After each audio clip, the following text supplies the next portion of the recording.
Ganga Water Treaty. You are all aware that there is a joint rivers commission between the two sides. In fact, it has met in the recent months, and all the issues on the agenda have been taken up.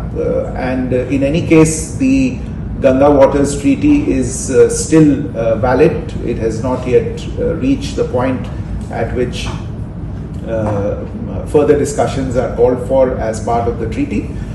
We will continue to discuss this issue within the framework of the Joint Rivers Commission. The same goes for Teesta. We have had discussions with previous governments in Bangladesh on the Teesta River. We have put proposals on the table. We remain ready to discuss those proposals, including with a future government that is elected. On the issue of pushing in push-ins and border killings, etc. Look, I hope that, again, this is an issue that needs to be looked at in terms of what actually happens on the ground. It is an emotive issue, and I can recognize and appreciate that, but I think it is important to recognize what happens on the ground. These incidents take place in Indian territory, and therefore by definition they take place after people are able to illegally cross the border. And who are these people? They are smugglers, they are criminals, they are traffickers, human traffickers, cattle traffickers, sometimes arms traffickers. They illegally cross the border. They are therefore on the Indian side of the boundary, and then when they engage in armed attacks on the border guarding forces on our side, the BSF, that is when in self-defense the BSF engages them, and that is when some of these border killings take place. So the first place to deal with these is to deal with them upstream, in a sense, to prevent illegal border crossings. If there are no illegal border crossings, there will be no border killings.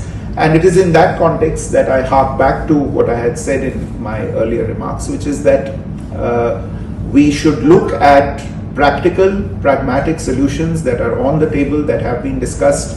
Fencing of the border is one such issue. As you are aware, in large portions the border is already fenced.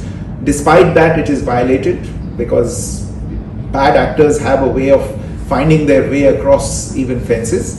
But there are places still, there's almost, if I'm not mistaken, between 700 to 800 kilometers that is still unfenced, and people make use of those areas to come across.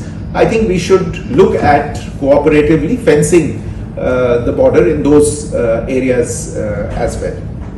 And insofar as push-ins are concerned, these happen bidirectionally. The Indians who may inadvertently have crossed the border onto the other side, who are received by us, by our authorities at the border on being repatriated back to India, and the same happens on the other side.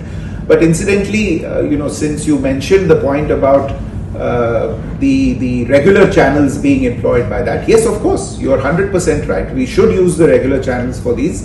But I think it is important also to recognize that for some reason the regular channels are not working as well as they should. We have, at last count, if I am not mistaken, about 2,400 pending cases of nationality verification.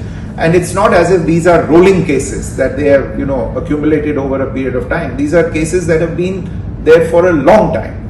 And so I think it is important to make sure that that process moves. It would not then give rise to these kinds of things that are happening now.